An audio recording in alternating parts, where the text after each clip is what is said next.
3월 두 번째 주일, 3월 13일 주일입니다. 오늘도 또 이렇게 하나님께 예배하기 위해서 함께 자리하신 여러분 모두를 주님의 이름으로 환영합니다. 이 시간 지난 주일 동안 또 우리 삶 가운데 함께 하시며 우리와 동행하셨던 하나님의 베푸신 은혜를 기억하며 하나님 옆에 또 온전한 예배할 수 있는 시간 되도록 예배의 자리에 임해 주시기를 바랍니다.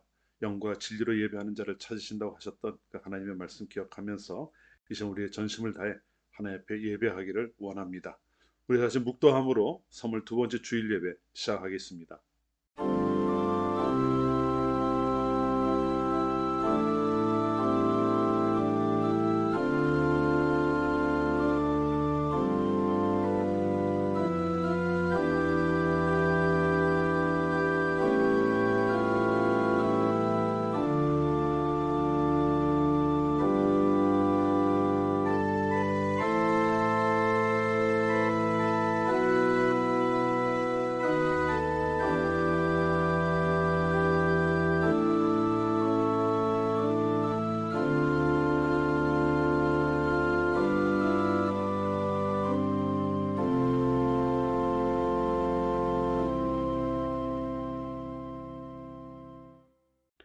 저희의 예배를 기쁘게 받으시는 하나님 아버지, 거친 세상을 살던 저희들 거룩한 주일을 맞이하여 하나님께 예배하는 이 자리에 나왔습니다.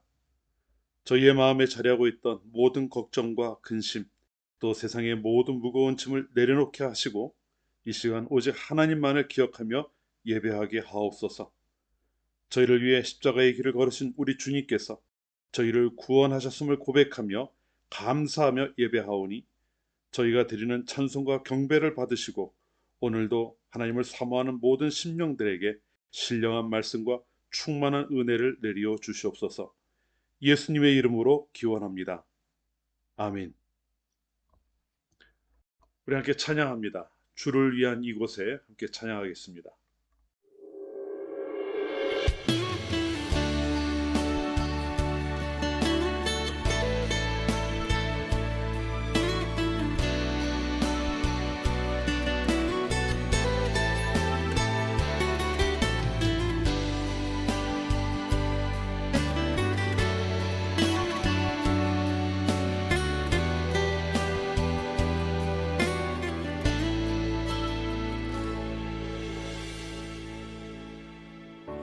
주를 위한 이곳에 예배하는 자들 중에 그가 찾는 이 없어 주님께서 슬퍼하시네. 주님이 찾으시는 그 한 사람 그 예배자, 내가 그 사람 되길 간절히 주께 예배하네. 주 은혜로 이곳에 서 있네. 주 임재에 엎드려 절하네. 그 어느 것도 난 필요 없네. 주님만 경배해. 주 은혜로 이곳에 서 있네. 주 임재에 엎드려 절하네. 난 필요 없네. 주님만 경배해.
곳에 서 있네.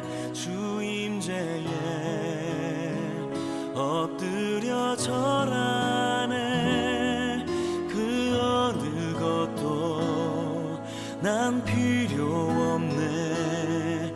주님만 경배해.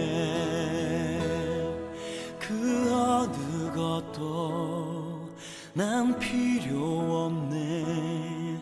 주님만 경배해.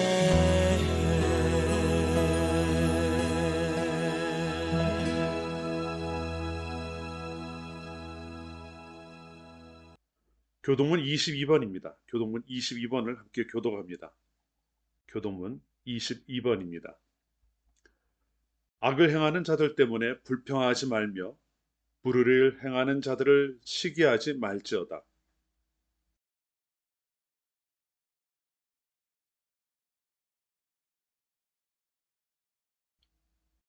여호와를 의뢰하고 선을 행하라. 땅에 머무는 동안 그의 성실을 먹을거리로 삼을지어다.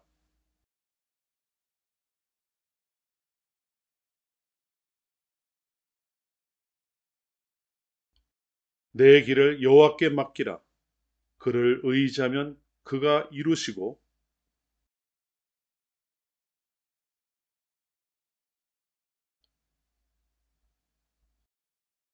여호와 앞에 잠잠하고 참고 기다리라.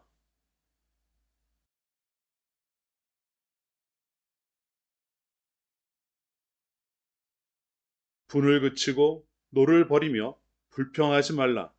오히려 악을 만들 뿐이라. 아멘. 사도신경으로 우리의 신앙을 고백합니다. 나는 전능하신 아버지 하나님, 천지의 창조주를 믿습니다. 나는 그의 유일하신 아들 우리 주 예수 그리스도를 믿습니다. 그는 성령으로 잉태되어 동정녀 마리아에게서 나시고 본디오 빌라도에게 고난을 받아 십자가에 못 박혀 죽으시고 장사된 지 사흘 만에 죽은 자 가운데서 다시 살아나셨으며 하늘에 오르시어 전능하신 아버지 하나님 우편에 앉아 계시다가 거기로부터 살아있는 자와 죽은 자를 심판하러 오십니다. 나는 성령을 믿으며 거룩한 공교회와 성도의 교제와 죄를 용서받는 것과 몸의 부활과 영생을 믿습니다. 아멘. 찬송가 93장을 함께 찬송합니다. 찬송가 93장입니다.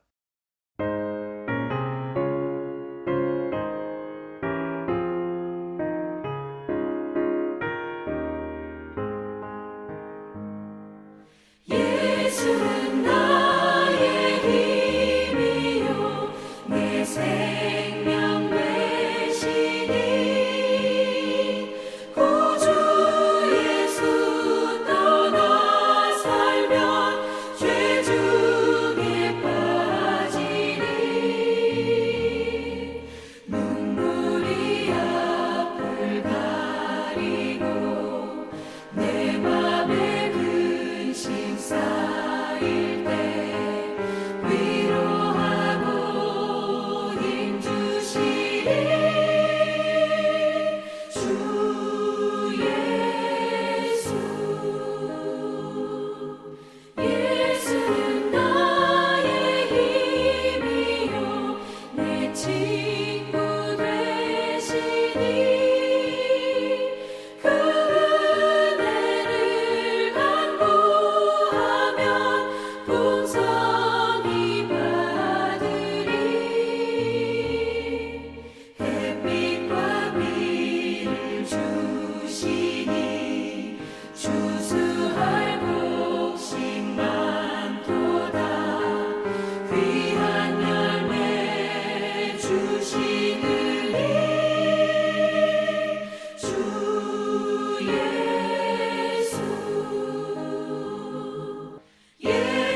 은혜가 풍성하신 하나님 아버지, 저희를 구원하시고 하나님의 자녀 삼아 주심을 감사합니다.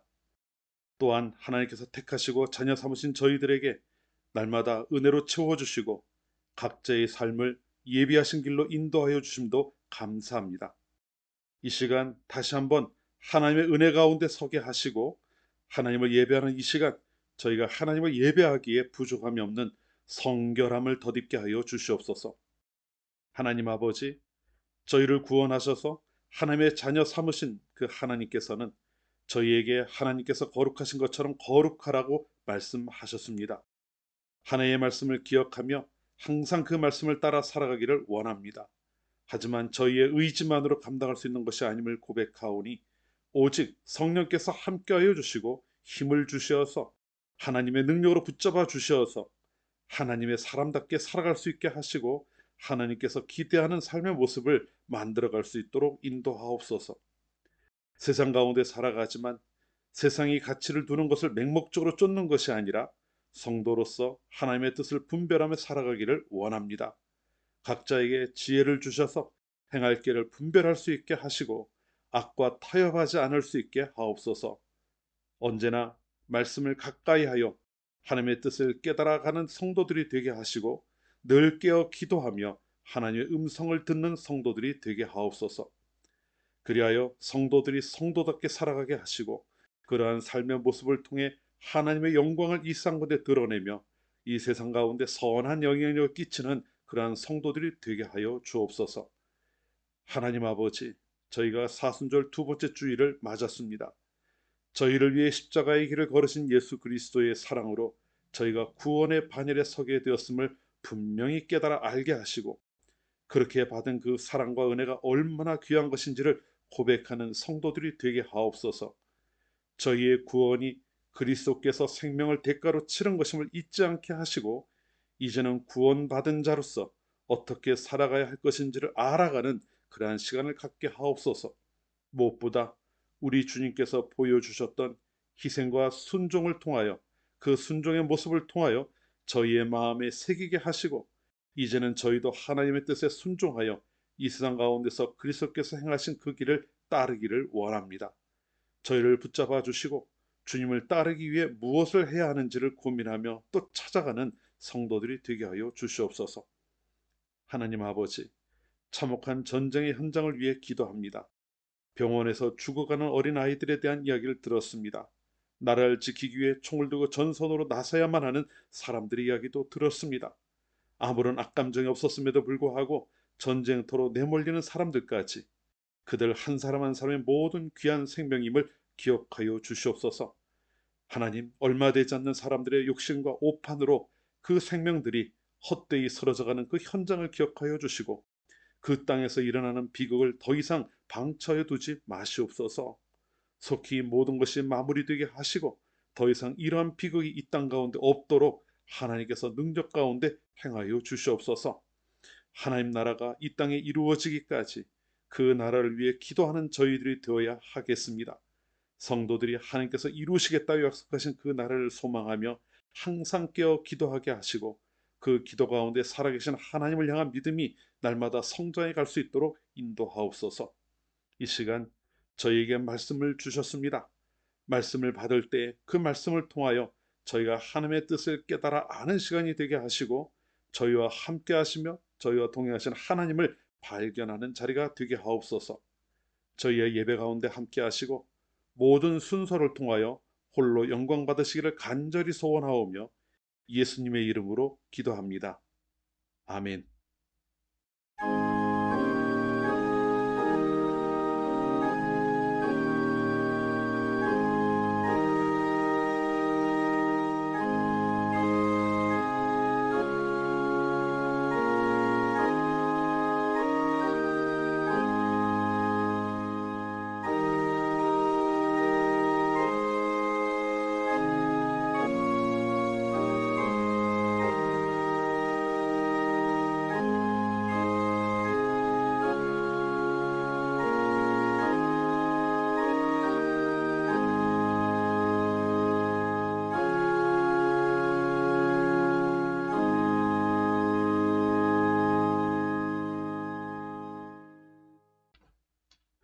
이제 우리에게 주신 하나님의 말씀 함께 나누겠습니다. 먼저 우리 자녀들에게 주시는 말씀입니다.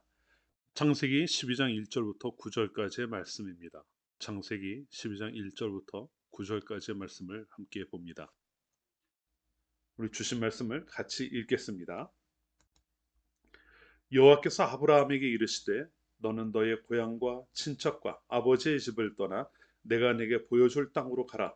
내가 너로 큰 민족을 이루고 네게 복을 주어 내 이름을 창대하게 하리니 너는 복이 될지라. 너를 축복하는 자에게는 내가 복을 내리고 너를 저주하는 자에게는 내가 저주하리니 땅의 모든 족속이 너로 말미암아 복을 얻을 것이라 하신지라. 이에 아브라함이 여호와의 말씀을 따라갔고 롯도 그와 함께 갔으며 아브라함이 하란을 떠날 때에 75세였더라. 아브라함이 그의 아내 사레와 조카 롯과 하란에서 모든 소유와 얻은 사람들을 이끌고 가나안 땅으로 가려고 떠나서 마침내 가나안 땅에 들어갔더라. 아브라함이 그 땅을 지나 세겜 땅 모래 상수리 나무에 이르니 그때에 가나안 사람이 그 땅에 거주하였더라. 여호와께서 아브라함에게 나타나 이르시되 내가 이 땅을 내 자손에게 주리라 하신지라. 자기에게 나타나신 여호와께 그가 그곳에서 제단을 쌓고 거기서 베델 동쪽 산으로 옮겨 장막을 치니 서쪽은 베델이요 동쪽은 아이라. 그가 그곳에서 여호와께 제단을 쌓고 여호와의 이름을 부르더니 점점 남방으로 옮겨 갔더라. 아멘. 네, 오늘 우리는 믿음의 조상 아브라함에 대한 이야기를 좀 이제 살펴보려고 합니다. 아브라함은 원래 갈대아 우르라고 하는 곳에 살던 사람이었어요. 갈대아 우르는 그 당시에 아주 발달해 있던 큰 도시였습니다. 강도 가까이 있어서 물이 많았기 때문에 농사도 잘 되었고요. 또 사람들이 안전하게 거할 수 있는 큰 성도 있어서 높은 성벽도 있어서 안전하게 또 지킬 수 있는 자기를 지킬 수 있는 그러한 곳이기도 했지요. 또 많은 사람들이 같이 살아가고 있었기 때문에 필요한 것들을 구하는 것도 그렇게 어렵지 않은 그러한 곳이었어요. 그런데 어느 날 하나님이 아브라함에게 그곳에서 떠나라 이런 말씀을 하십니다. 그래서 아브라함은 그의 아버지와 형제들과 함께 갈대아 우르를 떠나 하란이라고 하는 곳으로 가게 되어 하란은 갈대아 우르에서 굉장히 멀리 떨어져 있는 곳인데 이제 그곳에 오게 됩니다. 근데 이 하란도 갈대아 우르만큼 큰 곳은 아니었지만 그래도 제법 큰 도시였어요. 잘 발달되어 있는 도시였고 거기에서도 갈대아 우르에서처럼 여러 가지가 넉넉하고 풍족한 그러한 삶을 살아갈 수가 있었죠. 그래서 아마 아브라함의 아버지 데라는 거기서 살기를 원했던 것 같아요. 그런데 중요한 것은 하나님의 뜻이죠. 하나님께서 뭐라고 말씀하시는지 오늘 말씀을 보면 우리가 읽었던 말씀 1절부터 3절까지 나오는 내용이 하나님이 그때 아브라함에게 하셨던 말씀인데 하나님께서 뭐라고 말씀하십니까? 가라고 하셔요. 또 하란을 떠나 내가 너에게 보여줄 땅으로 가라 이렇게 말씀을 하셔요. 근데 여러분 어디로 가라는지가 명확하지가 않아요. 하나님께서 그냥 보여주실 테니 그리로 가라 이렇게 말씀을 하셨기 때문에 일단 떠나봐야 어디로 갈지를 알 수 있었던 겁니다. 하나님이 그때 아브라함에게 어디로 가야 될지를 보여주시겠다고 하신 거죠.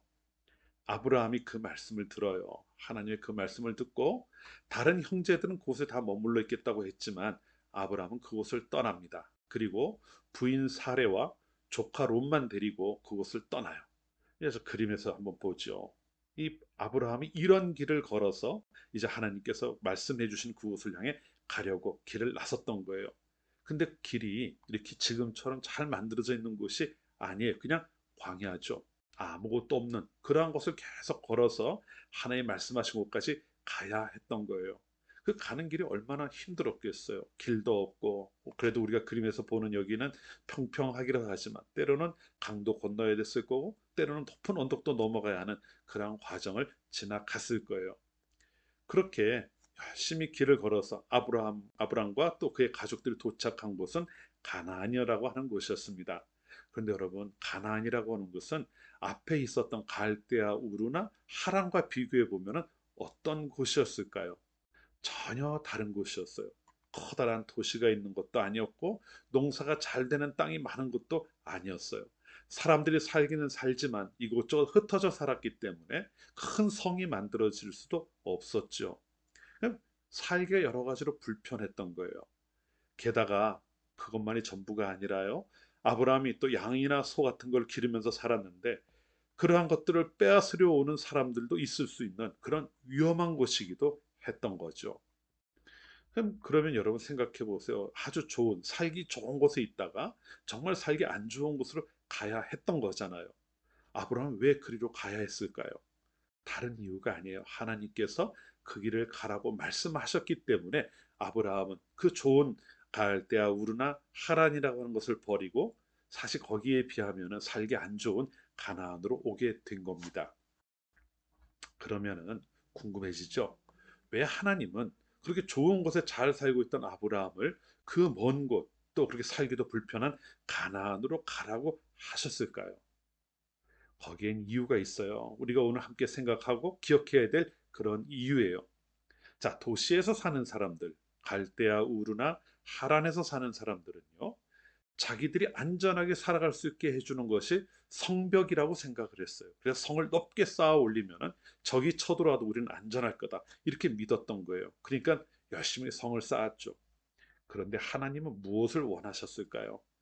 그건 하나님을 잘 믿고 하나님을 의지하는 것이 필요했던 거예요. 왜냐하면요, 오늘 우리가 읽은 말씀에도 나오지만 하나님은 아브라함에게 복을 주시려고 하셨기 때문이에요. 아브라함만 복을 주시는 것이 아니라 아브라함을 통해서 다른 사람들에게도 그 복이 이르기를, 복이 이렇게 흘러가는 거죠. 아브라함을 통해서 다른 사람들에게로 흘러가게 하시기를 원하셨어요. 그러려면은, 그런 일을 감당하려면 아브라함이 다른 것을 기대하고 다른 것을 바라보고 다른 것을 의지해서는 안 되었던 거예요. 누구를 바라보고 누구를 의지해야 됐을까요? 바로 하나님이었죠.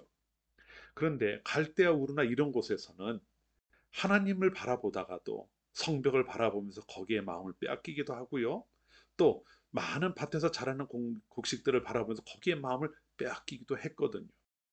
그래서 아브라함에게 가르쳐 주시는 거죠. 네가 나만 바라보고 살아도 이 세상에서 얼마든지 잘 살아가고 갈 수 있다고 하는 걸 보여주려고 하셨던 거예요. 그리고 실제로 아브라함은 그 하란을 떠나 가나안에 온 이후로는 하나님만 붙들고 살아요. 왜냐하면 하나님을 놓쳐버리면 아무것도 할 수 없는 것을 아브라함이 너무나도 잘 알게 되었기 때문이죠.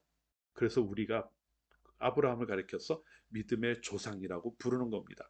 하나님을 믿는 믿음이 그에게서 이제 잘 시작이 되어서 아주 튼튼하게 서 나갔기 때문에 믿음의 조상이라고 이야기하는 거죠. 아브라함의 이 이야기는 우리 어린이 여러분들도 잘 기억해야 하는 이야기예요. 왜냐하면 하나님은 여러분을 불러주셨고 하나님의 아들과 딸이 되게 해주셨기 때문입니다.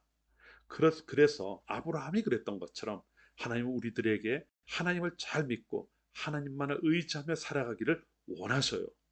사랑하는 어린이 여러분, 오늘 우리가 아브라함 이야기를 보았는데요. 여러분들도 꼭 기억하시기를 바라요.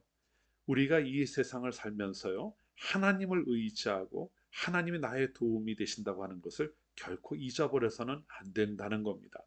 하나님을 온전히 믿고 또 하나님을 의지하면서 하나님께서 여러분에게 주시는 복을 경험하고 누리고 또 다른 사람들에게, 여러분의 친구들, 여러분의 또 가족들에게 그러한 것들을 증거하며 또 그렇게 살아가는 어린이 모두가 되시기를 주님의 이름으로 축원합니다. 기도합시다. 하나님, 저희들 오늘 아브라함의 이야기를 통해서 하나님께서는 저희가 오직 하나님만 의지하기를 원하신다고 하는 것을 배웠습니다. 우리 어린이들 정말 어리지만 하나님을 항상 기억하고 하나님께서 나의 도움이 되시고 나를 지키신다고 하는 것을 믿고 항상 하나님께 기도할 수 있는 어린이들이 되게 하여 주시옵소서. 그래서 아브라함처럼 언제나 하나님을 향한 온전한 믿음 속에서 자라갈 수 있도록 하나님께서 한 사람 한 사람 붙잡아 주시옵소서. 예수님의 이름으로 기도합니다. 아멘. 우리 말씀한 것을 더 봅니다. 마가복음 2장 1절부터 12절까지의 말씀입니다. 마가복음 2장 1절부터 12절까지의 말씀을 우리 함께 읽겠습니다. 수일 후에 예수께서 다시 가버나움에 들어가시니 집에 계시다는 소문이 들린지라 많은 사람이 모여서 문 앞까지도 들어설 자리가 없게 되었는데 예수께서 그들에게 도를 말씀하시더니 사람들이 한 중풍병자를 네 사람에게 메워 가지고 예수께로 올세 무리들 때문에 예수께 데려갈 수 없으므로 그 계신 곳에 지붕을 뜯어 구멍을 내고 중풍병자가 누운 상을 달아 내리니 예수께서 그들의 믿음을 보시고 중풍병자에게 이르시되 작은 자야 내 죄 사함을 받았느니라 하시니 어떤 서기관들이 거기에 앉아서 마음에 생각하기를 이 사람이 어찌 이렇게 말하는가 신성 모독이로다 오직 하나님 한 분 외에는 누가 능히 죄를 사하겠느냐 그들이 속으로 이렇게 생각하는 줄을 예수께서 곧 중심에 아시고 이르시되 어찌하여 이것을 마음에 생각하느냐 중풍병자에게 내 죄 사함을 받았느니라 하는 말과 일어나 내 상을 가지고 걸어가라 하는 말 중에서 어느 것이 쉽겠느냐 그러나 인자가 땅에서 죄를 사하는 권세가 있는 줄을 너희로 알게 하려 하노라 하시고 중풍병자에게 말씀하시되 내가 네게 이르노니 일어나 내 상을 가지고 집으로 가라 하시니 그가 일어나 곧 상을 가지고 모든 사람 앞에서 나가거늘 그들이 다 놀라 하나님께 영광을 돌리며 이르되 우리가 이런 일을 도무지 보지 못하였다 하더라. 아멘. 예, 오늘 본문은 예수님께서 가버나움에 계실 때 있었던 한 가지 사건을 우리에게 전해줍니다. 가버나움이라고 하는 곳은 갈릴리 북동쪽에 있는 작은 마을이에요. 예수님께서 자라나신 곳이죠. 그래서 누가복음을 보면은 본 동네 이렇게 이제 부르기도 합니다. 본문에서 전해주는 사건, 이건 이제 아마 여러 성경책에도 이렇게 되어 있을 겁니다만은 중풍병자를 고치신 예수님, 보통 이렇게 제목을 이제 많이 달아요. 한 중풍병자가 예수님을 찾아와서 그 병으로부터 이제 자유케 되는 그러한 기적의 이야기를 다루고 있습니다. 그 내용을 조금 더 자세히 보고 이제 우리가 오늘 말씀 속에서 우리에게 주신 한 세 가지 정도의 내용을 함께 좀 나누도록 하겠습니다. 자, 예수님이 계신 곳에 중풍병자가 찾아왔습니다. 아마 가버나움에는 어떤 한 집이었겠죠. 근데 이 중풍병자는 아마 증세가 좀 이렇게 심한 사람이었던 것 같아요. 자기 발로 걸을 수 없을 그런 정도의 사람이었던 겁니다. 그래서 아마 다른 사람들이 부탁을 했던 것 같고요. 그래 다른 사람들이 그 중풍병자를 예수님께로 침상째 메어 오게 됩니다. 근데 집 앞에 와 보니 사람들이 너무 많아서 집 안에 들어갈 수가 없었던 거죠. 그래서 이 그 중풍병자를 메워온 사람들은 지붕으로 올라가서 지붕에 예수님이 계신 곳 즈음을 헤치고 그곳에서 이제 그 병자를 침상에 달아 아래로 내리게 됩니다. 그렇게 중풍병자는 예수님을 만나게 된 거죠. 예수님을 만나는 이제 병을 치료받는다는 거. 이건 뭐 사실 예수님의 공생의 사역 중에 계속 이어지는 그러한 이야기입니다. 그리고 이 병자도 예수님을 만나면서 자기의 병이 치료받기를 간절히 원했기 때문에 여기까지 왔을 거예요. 그런데 오늘 말씀 5절을 보면은 예수님께서는 그의 병에 대한 말씀을 하지 않으시고 조금 다른 이야기를 하셔요. 그거 좀 눈여겨보시면 좋겠습니다. 오늘은 요 5절 말씀 중심으로 해서 세 가지 내용을 여러분과 좀 나누려고 합니다. 5절 말씀을 읽고 한번 뒤의 내용들을 좀 살펴보도록 하죠.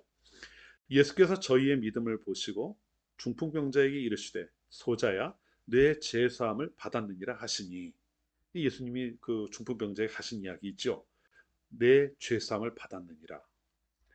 자, 예수님께 찾아 나온 이 중풍병자는 병을 치료받기 위해서 예수님 앞에 나왔어요. 그런데 예수님은 그에게 이제 가태고 너희가 병에서부터 자유함을 받는다던가 병이 나았다 이런 얘기를 하시는 게 아니라 죄사함을 받았느니라 이렇게 말씀을 하고 있다는 말이 있죠.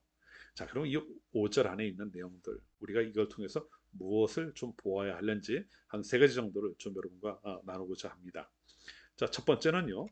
예수님께서 그 병자의 병을 고치실 때 보신 것이 있어요. 그냥 무턱대고 그걸 고쳐주신 것이 아니라 그에게서 무엇인가를 보셨습니다. 그게 뭡니까? 저희의 믿음을 보셨다. 이렇게 이야기를 하고 있습니다. 근데 왜 저희의 믿음이라고 이야기를 하셨을까요? 자, 저희는 누구입니까? 어떤 사람들은요, 이 저희가 복수이기 때문에 중풍병자를 메고 온 네 명의 사람들이다 이렇게 이야기를 하기도 해요. 그 네 명의 사람들이 예수님 앞에 나가면 나음을 얻을 수 있을 것이라고 하고 중풍병자를 메워왔다. 이제 이렇게 볼 수 있다는 거죠. 그런데 오늘 우리가 읽은 말씀을 보면은 예수님께서는 그의 병을 치료하신 게 아니라 그의 죄 사함에 대한 말씀을 하고 계셔요. 그렇다면 뭔가 잘 맞지를 않습니다. 왜냐하면요, 죄 사함 곧 구원이라고 하는 것은 다른 사람의 믿음을 통해서 이루어질 수 있는 것이 아니기 때문에 그래요. 사실 복음서를 보면은 예수님께서는 이렇게 본인이 아닌 다른 사람의 믿음을 통해서 기적을 행하신 이야기는 여러 번 나옵니다. 예를 들면 마태복음 8장을 보면은요, 한 백부장이 예수님 앞에 나와서 자신의 하인이 병들었다고 하면서 하인의 병을 고쳐달라는 간구를 합니다. 사실 예수님 그 백부장의 하인은 본 적도 없어요. 그의 믿음에 대해서는 말씀하실 것도 없죠. 그런데 예수님은 백부장의 믿음을 보시고 그의 병을 고쳐주십니다. 백부장 하인의 병을 고쳐주셔요. 마가복음 9장을 보면 귀신 들린 아들을 데리고 예수 옆에 나왔던 한 아버지의 이야기가 나옵니다. 근데 이 경우도 마찬가지예요. 아들은 귀신 들려 있기 때문에 제정신이 아니니 믿음에 대한 이야기를 할 수 있는 상황이 전혀 아닙니다. 그런데 예수님은 그 아버지의 믿음을 보시고 그 아들의 병을 고쳐주셨어요. 그 귀신을 쫓아내셨죠. 누가복음 8장을 보면은 해당장 야이로의 딸이 이제 죽었다 살아나는 이야기가 나옵니다. 그런데 여러분 생각해 보십시오. 해당장 야이로의 딸은 이미 죽었기 때문에 믿음을 고백할 수 있는 상황이 아니에요. 오히려 예수님에 대해 믿음을 이야기하는 건 그 아버지 야이로였습니다. 그런데 예수님은요, 그 야이로의 믿음을 보시고 그 죽은 아이를 살려주셔요. 자, 이렇게 기적을 행하는 일들은 있어요. 다른 사람의 믿음으로 병이 낫는다던가 하는 이러한 일들은 있습니다. 그런데 이 경우들은요, 죄를 용서한다고 하는 말씀을 하셨던 것들이 아니에요. 병을 고치는 것은 다른 사람의 믿음을 통해서도 가능한 일이었지만, 죄를 사한다고 하는 것은 오직 본인의 고백이 있어야만 하는 그러한 것이었다는 거죠. 그런데 오늘 중풍병자가 지붕을 통해 예수님 앞에 딱 내려왔을 때 예수님께서 지체하지 않으시고 중풍병자에게 하셨던 말씀은 내 죄가 용서받았다. 내 죄가 사함을 받았다. 이 이야기를 하셨다는 이야기예요. 그럼 여러분, 우리가 이걸 통해 알 수 있는 것은 무엇일까요? 예수님 앞에 나온 중풍병자는 본인의 의지로 이 자리, 의지와 관계없이 이 자리에 그냥 들려 나온 것이 아니라는 겁니다. 실제로 많은 성경 주석가들은요, 본문에 드러나게 언급이 되어 있지는 않지만 이미 예수님께서는 그 중풍병자의 믿음을 보셨다. 이렇게 이야기를 해요. 그가 구원받을 만한 믿음이 있었기 때문에 예수님께서 그의 믿음을 보시고 구원을 선포하셨다는 거죠. 그러나 믿음만 가지고 그가 예수 앞에 나올 수는 없었습니다. 믿음은 있었지만 여전히 그는 걷지 못하는 상태에 있었기 때문이죠. 그렇기 때문에 그에겐 한 가지 더 필요한 것이 있었어요.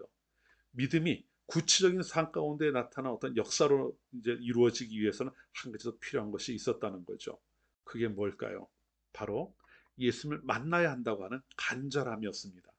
자, 침상에 누워 움직일 수 없었던 이 사람은요, 다른 사람들에게 부탁을 합니다. 아마 친구들이었을 거예요. 그들에게 부탁을 해서 자기를 예수님께까지 데려다 달라는 청을 했어요. 여러분, 그 마음이 얼마나 간절했을까요? 예수님을 만나면 내 병이 나을 수 있다고 하는 것을 믿고 있었다고 한다면 죽어도 거기까지 가야 되는 것 아닙니까? 간절하게 부탁을 하는 거죠. 결국 이 중풍병자를 움직였던 것은 그의 믿음에서 시작한 간절함이었던 거예요. 내가 예수님께 가야만 한다. 절박함이죠. 그러한 마음이 있었기 때문에 그는 자기가 누워있는 그 자리에 통째로 메어서 예수 앞에 가는 그러한 것들을 부탁할 수 있었던 거예요. 사실 오늘 이 땅을 살아가는 성도들에게도 바로 이러한 간절함 또는 절박함이 필요합니다. 예수를 믿는다고 고백하는 성도들이 참 많아요. 그런데 예수를 믿는다고는 하면서 예수님에 대한 간절한 마음을 가지고 그것을 표현하는 사람들은 그리 많지 않은 것 같아요. 예수님을 믿기는 믿는데 예수님을 간절히 만나야 되겠다고 하는 그런 마음을 좀처럼 찾아보기가 쉽지 않다는 거죠. 오히려 예수님을 믿는다고 하면서도요, 예수님의 능력이다 이런 걸 다 이야기하면서도 예수님은 실제 산 가운데 계시든 안 계시든 별로 관계없는 것처럼 살아가는 그러한 성도라고 불려지는 이들이 사실은 적지 않아요. 이 무슨 이야기냐고 하실 수도 있겠습니다만 한번 생각해 보십시오. 우리들의 이야기를 한번 보죠. 중풍병자만 그 산 가운데 어려움을 가지고 살아간 게 아닙니다. 그는 걷지 못하는 몸이 마비가 되어서 움직이지 못하는 자기 마음대로 걸을 수 없는 그런 문제를 가지고 있었지만 우리들도 마찬가지예요. 우리 육신의 어떤 문제는 아니라고 하더라도 우리에게도 우리가 참 살아가면서 만나는 어려움 그런 문제들 가지고 있습니다. 그런데 여러분 그 문제들을 만날 때 그런 어려운 상황을 만날 때 여러분이 무엇을 하시는지 한번 생각해 보시라는 겁니다. 여러분이 하나님을 찾으십니까? 이건 하나님께 나가서 해결을 받아야 된다고 하는 그러한 마음이 여러분 안에 있느냐는 거예요. 여러분 만약 그게 있다면은 우리가 그분에서 여유를 부릴 수 있는 마음이 없을 거예요. 야, 이 문제는 하나님께 가지고 나가서 해결 받아야 돼. 그걸 우리가 인식한다면은 중풍병자처럼 어떻게 하더라도 하나님 앞에 나아가기를 힘쓰지 않겠느냐는 말이죠. 자, 성도는 늘 기도해야 한다는 말을 합니다. 그런데 여러분, 여러분 삶 가운데 기도를 그렇게 간절히 하고 있는지를 한번 생각해 보십시오. 기도를 한다면 또 얼마나 할까요? 분명히 내 삶에 어려움이 있고 막힌 일들이 있는데 하나님 앞에 기도하지 않는다. 그럼 어떻게 이해를 해야 될까요? 하나님을 믿는 믿음은 있다고 이야기할지는 모르지만 그 안에 하나님께서 내가 믿는 바대로 이루실 것이라고 하는 것의 확신과 그것에 자연스럽게 따라올 수밖에 없는 간절함이 사실 우리에게는 많이 부족한 것 아닐까요? 우리에게는요, 하나님을 믿는 믿음 너무나도 중요합니다. 있어야죠. 그런데 하나님을 정말 믿는다면 하나님에 대한 간절함이 반드시 따라와야 합니다. 그게 우리에게 있어야 한다는 거예요. 나에게 구원의 은혜를 베푸셨고 지금도 내가 살아가는 과정에 은혜를 베푸시는 하나님을 믿는데 그분을 찾지 않고 살아가는 것이 말이 되겠느냐는 말이죠. 이 시간 함께 하신 여러분들 모두가 하나님을 다 믿는다 고백하시는 줄로 믿습니다. 그렇다면 이제는 그 믿음의 고백만이 아니라 내가 가지고 있는 삶의 모든 문제를 그분 앞에서 해결받을 수 있다고 하는 것을 고백하면서 하나님을 간절히 찾고 또 찾아나가는 그런 성도들이 되시기를 바랍니다. 그래서 본문에 나오는 중풍병자가 그 예수님을 만나고 그분의 그 능력을 통해서 모든 그에게 있었던 문제를 다 해결받았던 것처럼 여러분들도 하나님을 믿는 믿음 안에서 하나님을 만남으로 하나님으로 인하여 모든 삶의 문제를 해결받아가는 그런 성도님들 되시기를 주님의 이름으로 축원합니다. 두 번째로 생각해 볼 것도 사실 같은 5절에서 나오는 내용이에요. 저희의 믿음을 보셨다 이렇게 말씀을 이제 기록을 하고 있습니다. 그런데 여러분 만일 중풍병자만의 신앙으로 그가 죄의 상을 받고 삶의 문제를 다 해결받았다고 한다면은 왜 예수님은 저희의 믿음을 보셨다 이렇게 이야기를 할까요? 단수를 쓰는 게 맞죠. 예수님께서 그의 믿음을 보셨다 이렇게 이야기하는 것이 맞아요. 그런데 왜 저희의 믿음을 이렇게 말씀하셨을까요? 그 이유를 좀 생각해 볼 필요가 있습니다. 중풍병자는요 스스로 움직일 수 있는 상황이 아니었습니다. 그래서 다른 사람들이 부탁을 해서 그가 여기까지 들려오게 된 거예요. 하지만 막상 와서 보니까 사람들이 너무 많아요. 도무지 예수님께 나아갈 수 있는 상황이 아니었던 겁니다. 야, 이쯤 되면은 사람들한테 계속 부탁하는 것도 미안하잖아요. 다른 방법이 없으니까요. 그런데 그때부터는요. 침상에 누워있는 이 사람의 의지가 아닌 들고 온 사람들의 뜻에 따라서 그가 지붕 위로 올라가게 됩니다. 그리고 그것에 올라간 사람들은 지붕을 다 헤치고 중풍병자를 예수님 앞에 침상채에 달아서 내려 놓았어요. 아까 잠깐 살펴봤지만요. 중풍병자의 죄사함을 선언하시기 전에 예수님은 저희의 믿음을 보셨다 이야기를 하고 있는데 이것은 중풍병자의 믿음만이 아니라 그곳에 오면서 그를 도와 같이 왔던 이들의 그 마음도 함께 보셨다고 하는 것을 이야기하고 있는 겁니다. 그러니까 그 중풍병자 들고 온 4명의 믿음만도 아니고요. 그 중풍병자의 믿음만도 아니에요. 이 5사람 모두의 믿음을 예수님께서는 보신 거예요. 분명히 중풍병자가 예수님 앞에 나오는 과정은 중풍병자의 믿음으로 인해 시작이 된 게 맞습니다. 하지만 그 과정이 이렇게 흘러오는 그 동안에는 중풍병자의 부탁을 받고 그 수고를 감당한 4사람의 믿음도 분명히 역할을 하고 있었다고 하는 것을 우리는 기억해야 한다는 것이죠. 여러분 구원은요 분명 자기 자신의 믿음의 고백을 통해 이루어집니다. 다른 사람의 믿음이 나를 구원할 수는 없어요. 아버지라고 해도 아들의 구원을 위해 대신할 수 있는 일은 아무것도 없습니다. 그런데 말이죠. 그렇다고 해서 그리스도인들이 살아가는 과정이 철저히 개인적으로만 이루어진다고 이야기하는 것은 아닙니다. 만일 그렇다고 한다면 교회라는 공동체가 존재할 이유를 우리는 한 가지 잃어버리게 될 거예요. 비록 우리가 몸은 건강해서 얼마든지 움직일 수 있다고 해도 우리는 또 다른 연약함을 가지고 있지요. 믿는다고 하면서도요. 어려운 일을 만나게 되면 그 어려움이 너무나도 크다고 생각이 되면 마음이 낙심이 되고 절망하기도 합니다. 또 자신의 한계를 넘어가는 문제를 마주하게 되었을 때 어찌할 줄 모르고 방황하는 또 당황하는 이러한 상황을 만나기도 합니다. 심지어는 우리의 믿음 그 자체가 송두리째 흔들리며 요동치는 그러한 상황을 만날 때도 있어요. 여러분 그럴 때 사실 우리는 본문에 나오는 중풍병자처럼 내 힘으로는 아무것도 할 수 없는 상황에 놓이게 될 겁니다. 아니 믿음이 송두리째 흔들려 버렸는데 그 믿음 가지고 그 흔들리는 믿음 가지고 어떻게 하나님을 온전히 바라볼 수가 있겠습니까? 그때는 사실 우리도 무능한 상태에 빠질 수밖에 없는 거죠. 그런데 여러분 바로 그럴 때 혼자 그 일을 겪게 하지 않으시는 겁니다. 하나님께서는 우리와 함께 할 자들을 붙여주셨고 우리에게 교회라는 공동체를 통해서 함께 그러한 상황을 이겨나갈 수 있도록 우리에게 모든 것들을 만들어 주신 거죠.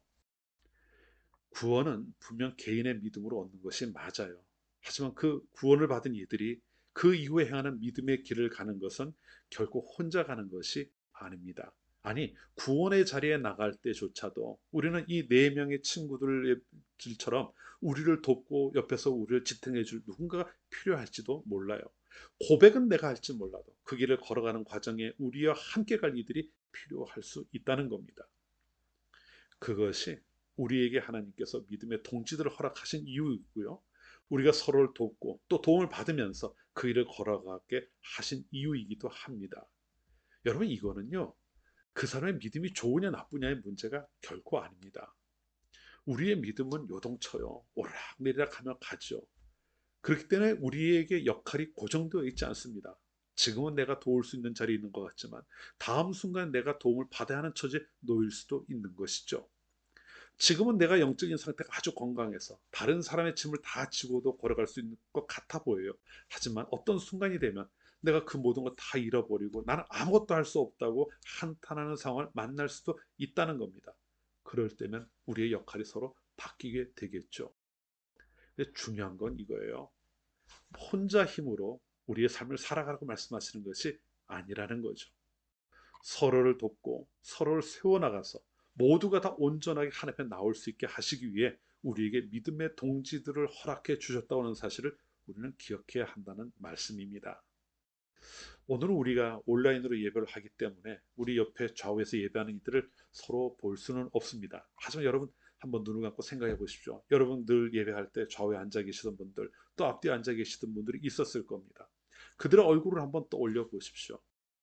어쩌면 그들이 여러분이 신앙인으로 살아가는 삶 가운데 그들이 여러분을 돕는 자들이 될지도 모르겠어요. 하지만 동시에 또 그들을 위해 여러분이 무언가를 하셔야 되는 그러한 상황에 놓일 수 있다고 하는 것을 우리는 기억해야 합니다. 그리고 그렇게 서로를 돌아보고 서로에게 힘이 되어주고 서로가 그 모든 것들을 함께 감당해 나갈 때 우리는 우리가 구원하신 하나님께서 원하시는 그 길을 온전히 걸어갈 수 있게 될 겁니다. 오늘 말씀 가운데요, 저희의 믿음을 보셨다. 예수는 분명히 그렇게 말씀하고 있어요. 그런데 그것은요, 그 구원 죄사함을 받은 그 사람만이 아니라 함께한 사람들의 예수님에 대한 믿음도 같이 역할을 했다고 하는 것을 우리에게 보여주고 있는 것임을 기억합시다. 그리고 여러분 스스로가 이제 여러분 주위에 있는 누군가에게 그와 같은 역할을 해야 한다고 하는 사실도 기억하시기를 바랍니다. 그래서 여러분이 걸어가는 그 과정을 통해 여러분이 감당하는 그 모든 삶의 과정을 통해 하나님께서 여러분에게 기대하시고 바라시는 또 우리 공동체를 위해 기대하시는 그러한 일들을 이루어 나가는 데 쓰임받는 모두가 되시기를 다시 한번 주님으로 축원합니다. 자, 마지막으로 한 가지 더 볼 것은요. 자, 오늘 말씀 속에 이 중풍병자는 병을 치료받기 위해 예수님 앞에 나온 거라고 했습니다. 그런데 예수님께서 하시는 말씀은 그의 병과는 아무런 관계없는 말씀을 하신다는 거예요. 자, 뭐라고 하십니까? 내 죄사함을 받았느니라. 왜 예수님은 이렇게 앞뒤가 맞지 않는 것처럼 병자를 향해서 죄사함을 받았다는 말씀을 하셨을까요? 눈앞에 예수님의 눈앞에 이렇게 달려 내려온 중풍병자를 보신 예수님은 이미 중풍병자와 그를 데리고 온 네 사람의 마음 속에 있는 믿음을 아셨어요. 그리고 그의 소원을 이루어 주십니다. 그런데 보통 예수님도 이런 상황에서 내 병이 나았다 이렇게 말씀을 하시는데 그렇게 말씀을 하지 않으시고 내 죄사함을 받았느니라 이렇게 말씀을 하셨어요. 뭐 이 말씀이 우리에게 그렇게 이상하게 들리진 않을 겁니다. 어떻게 보면 자연스럽게 들릴 거예요. 하지만 우리는 예수님께서 하나님의 아들이시고 죄에 사는 권세를 가지고 계신다는 알고 있기 때문에 그렇게 들을지 모르지만 예수님 때 예수님께서 이 일을 행하실 때 그 주위에 있던 사람들에게는 전혀 그렇게 들리질 않았습니다. 자, 예수님 주위에 있던 한 서기관이 마음속으로 생각을 했다 그랬어요. 그건 조금 이따 보겠지만요. 근데 그 사람의 눈에 본다면 예수님은 어떤 분이었을까요? 갈릴리라고 하는 한 촌에 살아가는 한 사람이었어요. 촌사람이었죠. 아버지도 없었고 유대 사회에서 지도적인 위치에 있는 사람도 아니었습니다. 그런데 그 사람이 죄를 용서한다는 말을 하는 거예요. 여러분, 그들이 그 말을 이해할 수 있었겠습니까? 뭐 제사장이나 된다면, 그 제사장도 할 수 없는 말인데요. 그 정도 된다면 조금 그냥 넘어갈 수 있을지는 몰라도 이건 전혀 그런 상황이 아니었거든요. 그래, 아까도 말씀드린 것처럼 7절을 보면 한 서기관이 예수님께서 하신 말씀을 듣고 혼자 이런 생각을 합니다. 이 사람이 어찌 이렇게 말하는가? 이 말하는가 뭐예요? 죄사함을, 네가 죄사함을 받았다. 이 이야기한 거 가지고 말씀만 이제 이야기하는 거거든요. 이 사람은 어찌 이렇게 말하는가? 신성모독이로다. 오직 하나님 한 분 외에는 누가 능히 죄를 사하겠느냐? 이게 모든 사람들이 가지고 있던 생각이에요. 죄를 용서하는 것은 하나님만이 하실 수 있는 일이었거든요. 그 누구도 이 문제를 해결할 수는 없었습니다. 그렇기 때문에 모두가 하나님 앞에 나와서 제사를 드리는 거 아니에요. 근데 그런 것을 예수님께서 내가 죄를 용서한다고 말을 하니 누가 이해할 수가 있었겠습니까? 근데 여러분, 예수님은 이러한 상황을 모르셨을까요? 알고 계셨을 거예요. 이 이야기를 하면은 이런 문제가 있을 것이라는 걸 예수님도 잘 알고 계셨을 겁니다. 그래서 9절에서 이렇게 말씀을 하시죠. 중풍병자에게 내 죄사함을 받았느니라 하는 말과 일어나 내 상을 가지고 걸어가라 하는 말 중에서 어느 것이 쉽겠느냐 이렇게 말씀을 합니다. 어느 게 쉽겠다, 어느 게 쉽겠느냐 이렇게 물으시는데 무슨 이야기일까요? 자, 이 두 가지 말이 갖는 무게가 전혀 다른 걸 예수님은 알고 계셨어요. 그냥 내 침상을 가지고 걸어가라 이야기하면 아무런 문제가 없습니다. 그럼 병원 잘 치료하신 거예요. 서기관들도 이러한 모습을 가지고 시비를 걸 수는 없습니다. 뭐 뒤에서 질투를 할지는 모르겠어요. 하지만 죄사함을 받았다고 이야기하는 것은 이야기가 전혀 다릅니다. 그 서기관도 속으로 생각했지만 신성 모독이에요. 하나님을 모독하는 겁니다. 이거는 돌로 쳐 죽일 수도 있는 일이라는 걸 예수님도 알고 계셨어요. 이것이 큰 논란의 씨앗이 된 거라고 하는 걸 예수님 잘 알고 계셨던 거죠. 그런데 어느 것이 더 쉽겠느냐 말씀을 하시면서 잘 알고 계신다는 거죠. 그러면서도 이해하기 불편한 내 죄사함을 받았느니라는 말씀을 하셨다는 거예요. 여러분, 그렇다면 뭔가 의도가 있는 것 아니겠습니까? 예수님 뭔가 그걸 통해서 보이려고 하시는, 깨닫게 하시려는 의도가 있겠죠. 그래 10절에 이렇게 이야기하시는 거예요. 인자가 땅에서 죄를 사하는 권세가 있는 줄을 너희로 알게 하려 하노라. 아멘. 인자가 누굽니까? 예수님이셔요. 예수님께서 일부러 이야기하셨다는 겁니다. 내가 땅에서 죄를 사하는 권세가 있는 줄을 너희로 알게 하려 한다. 그래서 죄를 사하여 받았다는 말씀을 하셨다고 이야기하고 있는 겁니다. 그것도요, 죄를 사함 받았다 말로만 하면은 이 죄가 우리가 뭐 이렇게 달고 다니는 게 아니잖아요. 눈에 보이는 게 아니지 않습니까? 그렇기 때문에 죄 사함을 받았다 해도 이게 없어지는 거 뭐 이러는 게 아니니까 분별이 잘 되지 않을 거예요. 하지만 중풍병자가, 침상에 누워있는 중풍병자가 그 말씀 한마디에 일어나서 자기 침상을 들고 걸어갔다고 한다면은 그에게 어떤 일이 일어났는지를 주위에 있는 사람들이 깨달아 알게 되는 것 아니겠어요? 보여주신 겁니다. 예수님께서 죄를 사하는 권세가 있다. 그는 근본 하나님의 본체시라고 하는 것을 여기서 보여주고 계시는 거죠. 사람들 앞에 드러내 보이시고 사람들로 하여금 예수님을 그러한 관점에서 보고 따르기를 원하셨기 때문에 말씀하셨던 거예요. 그런 일을 행하셨던 거죠. 하지만 사람들이 그걸 보질 못해요. 서기관들도 또 다른 사람들도 심지어 제자들도 그것을 보질 못합니다. 그리고 다들 헤매죠. 근데 여러분, 그들만의 이야기일까요? 오늘 우리들은 어떻습니까? 우리 성도들이, 예수님을 믿는다고 하는 성도들이 예수님을 생각할 때 이 부분을 생각하고 있느냐는 말이에요. 예수님이 죄를 사하는 권세를 가지고 계시고 우리의 죄를 칭히 해결하신다고 하는 그 사실을 우리가 분명히 기억하고 또 그것을 우리가 믿고 있느냐는 거죠. 많은 성도들이요, 예수를 믿는다고 하면서도 그저 예수님을 통해 얻고자 하는 것은 내가 이 세상을 살아가면서 내가 원하는 것, 그거 하나 얻는 것에 많은 관심을 기울이는 것을 봅니다. 사업이 잘 된다거나 건강하게 살아간다든가 또는 공부하는 데 도움을 받는다든가 하는 내가 소원하는 무언가를 예수님께서 얻는 것에 우리 관심이 많이 쏠려 있는 것이 사실 현실의 모습이죠. 물론 예수님께 그런 능력이 있어요. 그리고 그렇게 행하시기도 하십니다. 하지만 더 중요한 것, 예수님 우리에게 가장 보여주기를 원하셨고 우리가 가장 관심을 기울이고 의지해야 될 것으로 말씀하고 계시는 것은 그러한 것들이 아니라 우리를 죄에서 구원하시는 그 능력의 예수님을 우리가 보아야 한다고 하는 것을 말씀하고 있는 겁니다. 그리고 이제는 그 은혜를 통해 죄로부터 구원받은 성도가 되었음을 우리가 고백할 수 있어야 한다는 것이죠. 우리가 예수를 믿었기에 나는 내가 내 삶을 지배하던 죄로부터 노임을 받았고 이제는 더 이상 죄의 종이 아닌 하나님의 자녀로 살아간다고 하는 것을 인식해야 한다는 것을 말씀하고 있는 겁니다. 그리고 그러한 고백 속에서 그러한 우리들의 삶의 모습을 통해서 예수 그리스도를 세상 가운데 증거하는 것을 기대하고 계신다는 거죠. 사랑하는 성도 여러분, 지금 우리는 사순절을 지내고 있습니다. 이 사순절이 어떤 절기입니까? 우리를 위해 이 땅에 오셔서 우리의 죄를 대신 지시고 십자가를 지셨던 그 예수님의 죽으심, 고난당하심, 이것을 기념하는 절기 아닙니까? 이 절기를 지내면서 우리가 마음에 품어야 될 것은 다른 것이 아니에요.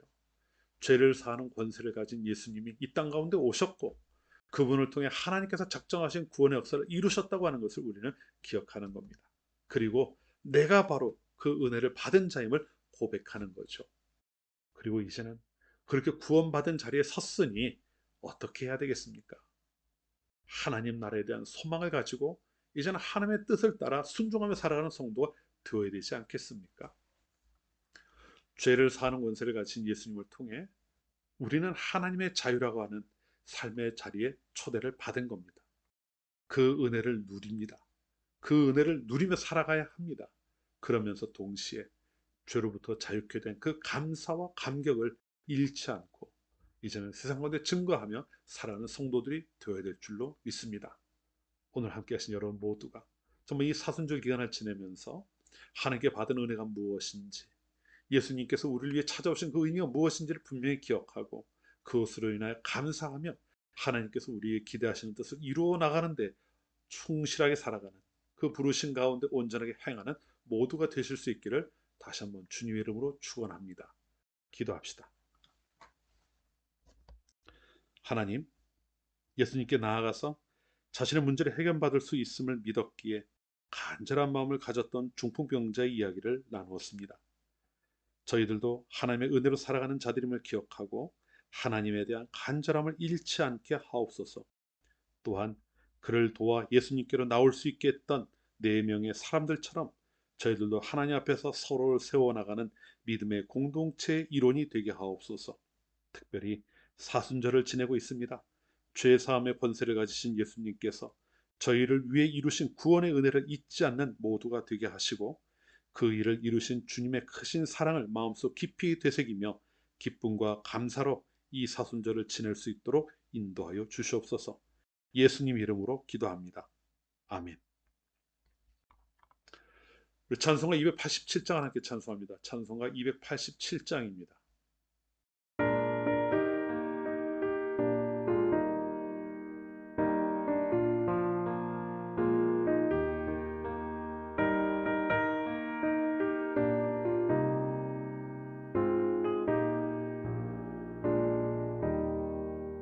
예수 앞에 나오며 죄사함 받으며 주의 품에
드리신 예물 위해서 우리 이 시간 같이 기도하겠습니다.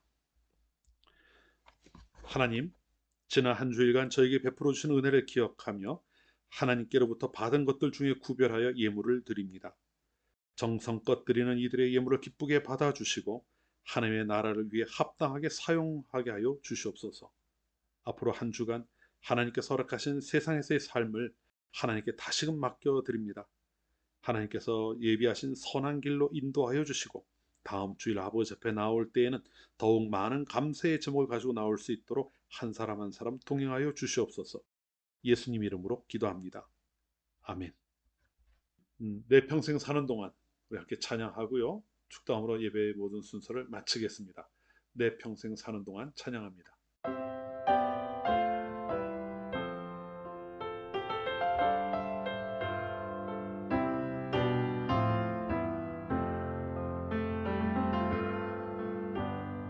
내 평생 사는 동안 주 찬양하리. 여호와 하나님 내 주를 찬양하리. 주님을 묵상함이 즐겁도다. 내 영혼 주 안에서 참 기쁘리.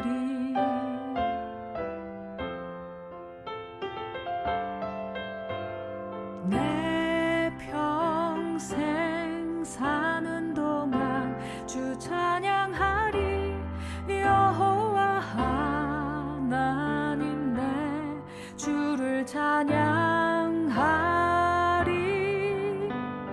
주님을 묵상함이 즐겁도다.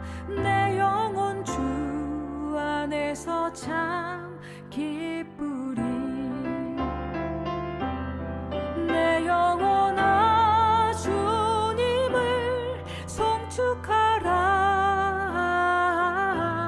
내 영혼아 주님을 찬양하라. 내 영혼아 주님을 송축하라.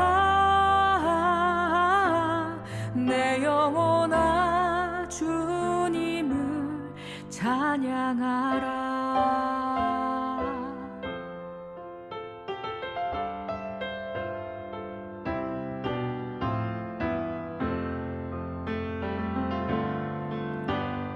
내 평생 사는 동안 주 찬양하리. 여호와 하나님 내 주를 찬양하리. 주님을 묵상함이 즐겁도다. 내 영혼 주 안에서 참 기쁘리. 내 영혼아 주님을 송축하라. 내 영혼아 주님을 찬양하라. 내 영혼아 주님을 송축하라. 내 영혼아 주님을 찬양하라. 내 영혼아 주님을 송축하라. 내 영혼아 주님을 찬양하라. 내 영혼아 주님을 송축하라. 내 영혼아 주님을 찬양하라. 내 영혼아 주님을 찬양하라.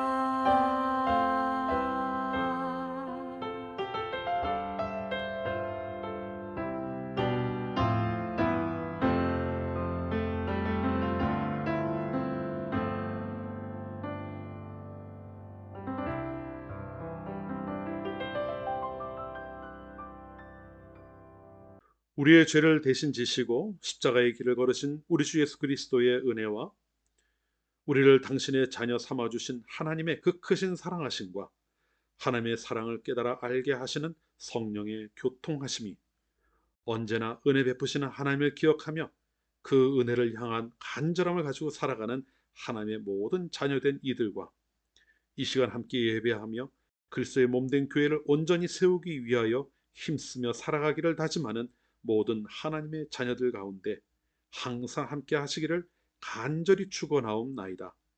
아멘.